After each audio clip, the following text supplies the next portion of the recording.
Good morning ninth class. पिछले video में मैंने आपको बताया था बेटा कि प्लाज्मा मेम्ब्रेन के फंक्शन वगैरह बताए थे मैंने आपको, प्लाज्मा मेम्ब्रेन किस तरीके से काम करती है। आज आपका टॉपिक है कि यदि किसी प्लांट सेल या एनिमल सेल को यानी किसी भी सेल को अगर सॉल्ट सॉल्यूशन या शुगर सॉल्यूशन में रखा जाए तो क्या होगा। यानी इस वाला जो ये वाला जो टॉपिक है, इस वाले टॉपिक में आपका ऑस्मोसिस के प्रोसेस को समझाया गया है, यानी परासरण के प्रोसेस को इसमें समझाया गया है।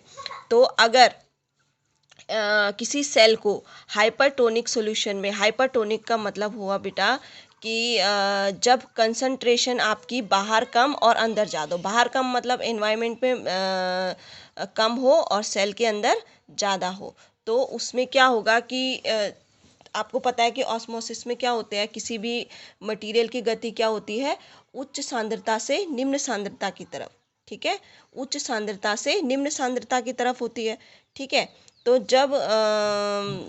जब किसी मटेरियल की कंसंट्रेशन यानी सांद्रता बाहर कम होगी और अंदर ज़्यादा होगी तो क्या होगा, सेल में से, अंदर का मतलब सेल में से, तो सेल में से जो लिक्विड है, पानी है, कोई भी मटेरियल है, वो क्या होगा, बाहर आना स्टार्ट हो जाएगा। ठीक है, बाहर आना स्टार्ट हो जाएगा तो इस कंडीशन में क्या होगी, हमारी सेल सिकुड़ जाएगी। तो ये मैंने आपको इस तरीके की डायग्राम से समझाया कि सेल क्या हो जाएगी, फिर सिकुड़ जाएगी। यानी अगर किसी सेल को हाइपरटोनिक सॉल्यूशन में रखा जाता है तो हाइपरटोनिक आप समझ गए ना, जिसमें क्या होता है कि बाहर कम कंसंट्रेशन होगा और सेल के अंदर ज़्यादा होगा। ठीक है, तो यानी सेल से कम कंसंट्रेशन वाले सोल्यूशन में अगर सेल को रखा जाता है तो तब क्या होगा, सेल सिकुड़ जाएगी। ठीक है, अब सेकंड है आपका कि आइसोटोनिक सोल्यूशन। आइसोटोनिक सोल्यूशन का मतलब होगा, आइसो मतलब सेम, कि जब बाहर और अंदर सेम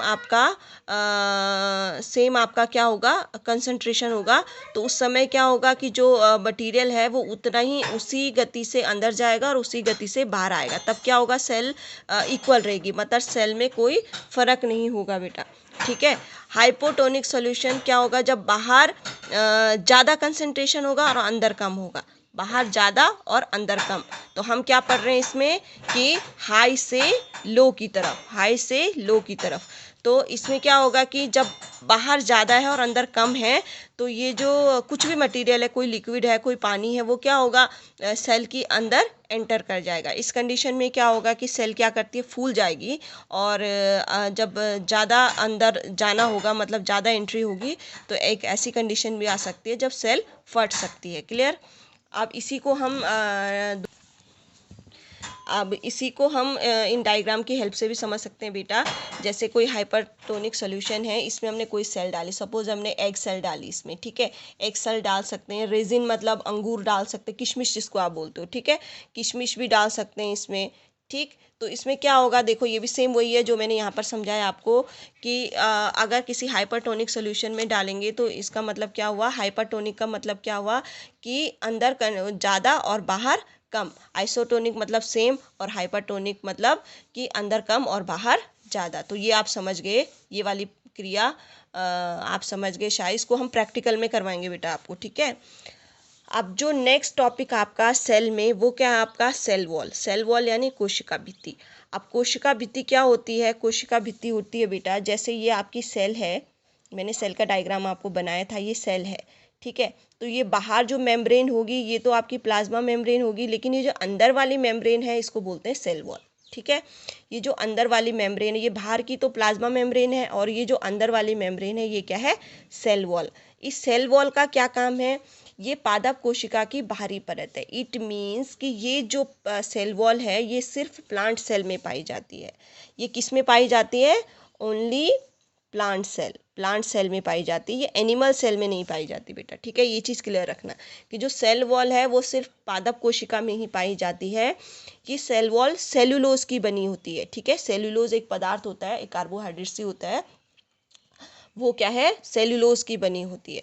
ठीक है, इसका काम क्या है, ये कोशिका को यानी ये सेल को एक निश्चित आकार देता है। जैसे हमारे बॉडी में जो स्केलेटन सिस्टम, हमारा हड्डियों का ढांचा है, वो हमारी बॉडी को क्या देता है, एक निश्चित आकार देता है। ऐसे ही ये सेल वॉल जो है वो सेल को क्या देता है, एक निश्चित आकार प्रदान करता है। ठीक है, ये भी क्या होती है, पारगम्य। पारगम्य मैंने आपको बताया था, पारगम्य मतलब होता है सिलेक्टिव। सिलेक्टिव मतलब ये जो साइटोप्लाज्म, अब इसके अंदर तो साइटोप्लाज्म ही हमारा लिक्विड वाला, तो ये जो कोशिका के लिए जरूरी चीज़ें होती हैं, आवश्यक चीज़ें होती हैं, सिलेक्टिव चीज़ें होती हैं, उसको अंदर जाने देता है। तो आई होप आपको ये समझ आ गया होगा सेल वॉल। सेल वॉल में एक पॉइंट हमेशा याद रखना कि ये सिर्फ प्लांट सेल में पाया जाता है, एनिमल सेल में नहीं पाया जाता है, ठीक है। अब नेक्स्ट है आपका केंद्रक। सेल का जो नेक्स्ट पार्ट है आपका क्या है, केंद्रक। केंद्रक यानी न्यूक्लियस। तो न्यूक्लियस आपको पता है यहाँ पे सेंटर में होता है, मैंने आपको डायग्राम में बताया था, ये सेंटर में आपका क्या होता है, न्यूक्लियस होता है। न्यूक्लियस का काम सेल में वही होता है जो हमारे ब्रेन का हमारी बॉडी में होता है, ठीक है। जैसा हमारा ब्रेन हमारी सारी एक्टिविटी को कंट्रोल करता है, ठीक है, तो ऐसे ही जो ये न्यूक्लियस होता है ये सेल में सारी एक्टिविटीज़ को क्या करता है, कंट्रोल करता है। इसीलिए इसको क्या कहते हैं, हेडक्वार्टर ऑफ द सेल। इसको क्या बोलते हैं, हेडक्वार्टर ऑफ द सेल। क्यों कहते हैं, क्योंकि ये कोशिका की सभी क्रियाओं को नियंत्रित करता है, ठीक है। अब इसके स्ट्रक्चर को थोड़ा जान लेते हैं कि ये आपका जो केंद्रक है, ये आपका जो न्यूक्लियस है, इसके बाहर से बेटा एक मेम्ब्रेन होती है। जैसे सेल के बाहर से एक मेम्ब्रेन होती है ना, प्लाज्मा मेम्ब्रेन, ऐसी इसके बाहर से भी एक मेम्ब्रेन होती है, इसको कहते हैं न्यूक्लियर मेम्ब्रेन। इसको क्या कहते हैं, न्यूक्लियर मेम्ब्रेन। इसका काम भी वही है जो प्लाज्मा मेम्ब्रेन का है। प्लाज्मा मेम्ब्रेन बाह्य वातावरण से चीज़ों को अंदर जाने देता है, तो ऐसे ही ये न्यूक्लियर मेम्ब्रेन भी साइटोप्लाज्म से जो भी आवश्यक चीज़ें होंगी उसको केंद्रक के अंदर जाने देता है। क्लियर।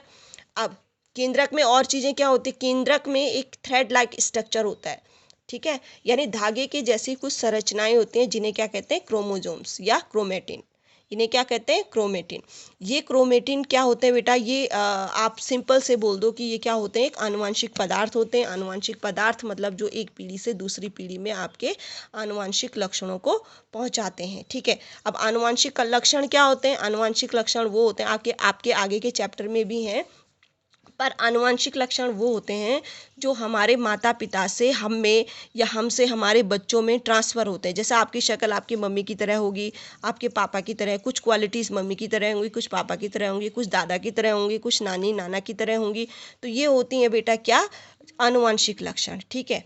तो ये जो क्रोमेटिन होता है ये किस चीज़ का बना होता है, ये डीएनए और प्रोटीन के बने होते हैं। ये जो थ्रेड लाइक स्ट्रक्चर आपके होते हैं ना, ये किससे बने होते हैं, ये डीएनए से बने होते हैं, डीएनए प्लस प्रोटीन के बने होते हैं, ठीक है।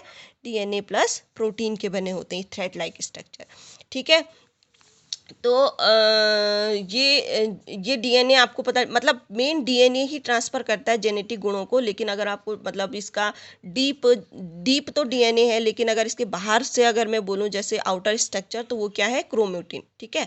तो क्रोमेटिन भी बोल सकते हो आप, डीएनए भी बोल सकते हो। तो ये आनुवंशिक लक्षणों को आपको एक पीढ़ी से दूसरी पीढ़ी में पहुँचाते हैं, ठीक है।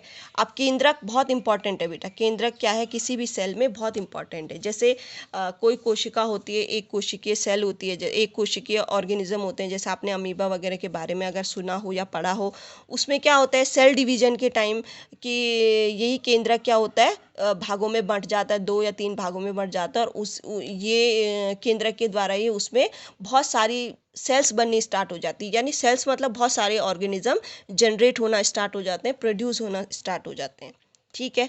केंद्रक का जो मेन काम है, इनके अलावा, ये तो मुख्य काम है, इसके अलावा जो इंटरनल काम है जो हमें दिखाई भी नहीं देते, हम इनको महसूस भी नहीं कर सकते, वो काम क्या है, सेल डिवीजन। क्या काम है, सेल डिवीजन, ठीक है। अब सेल डिवीजन को आपको पढ़ाएंगे अच्छे ढंग से, अगर आपके चैप्टर में कहीं होगा तो। सेल डिवीजन का मतलब क्या होता है, सेल को रिपेयर करना, सेल से एक नई सेल बनाना। डिवीजन मतलब सेल से बहुत सारी कोशिकाओं का निर्माण होना है, ऐसे ही होता है हमारी बॉडी में, ठीक है।